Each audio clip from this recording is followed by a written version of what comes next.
చిత్తూరు జిల్లా పుంగనూరు నియోజకవర్గంలో వరద ప్రాంతాల్లో కేంద్ర బృందం పర్యటించింది. సోమల, చౌడేపల్లి మండలాల్లో జరిగిన పంట నష్టాన్ని పర్యవేక్షించారు.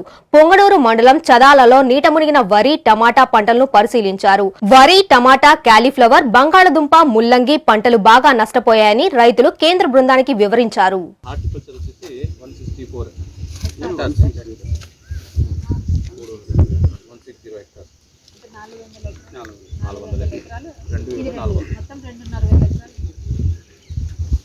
అందరికీ నమస్కారం. గడిచిన కొద్ది రోజుల నుంచి ఈ అకాల వర్షాలతో పుంగనూరు మండలంలోని రైతులు కూడా చాలా వారు పండించేటువంటి పంటలన్నీ కూడా నష్టం జరిగింది.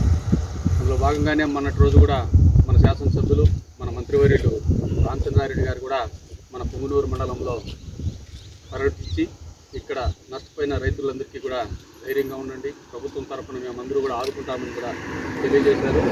అదేవిధంగానే ఈరోజు కేంద్ర ప్రభుత్వం కూడా మన పుంగనూరు మండలానికి వచ్చేసి ఏవైతే పంట నష్టం జరిగినాయో అవన్నీ కూడా పరిశీలించడం జరిగింది.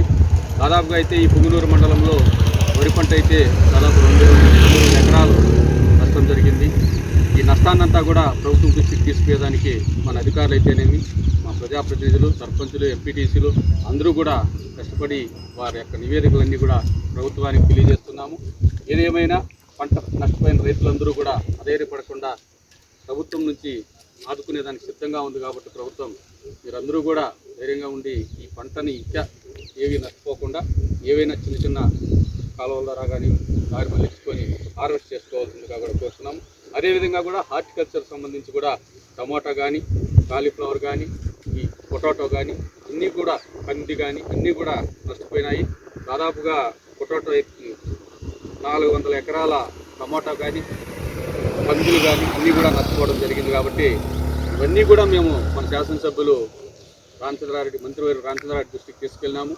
వారు ప్రభుత్వం దృష్టికి తీసుకుపోతున్నారు. జిల్లా అధికారులు కానీ, రాష్ట్ర అధికారులు కానీ, అట్లా కేంద్ర బృందం కానీ మన పుంగనూరుకి అందరూ కూడా ఇచ్చేసి ఈ నివేదికలన్నీ కూడా మనం వారికి సమర్పించడం జరుగుతుంది. కాబట్టి సాధ్యమైనంత త్వరగా కూడా మనము ఏ మేరకు ప్రభుత్వం తరఫున ఆదుకోవాలో ఆ మేరకు నష్టపరిహారం మంత్రుల తరఫున మేము అంత సిద్ధంగా ఉంటామని కూడా మేము కూడా తెలియజేస్తాం. 17 people got stuck in midnight. We could not go from this side. Then people went around.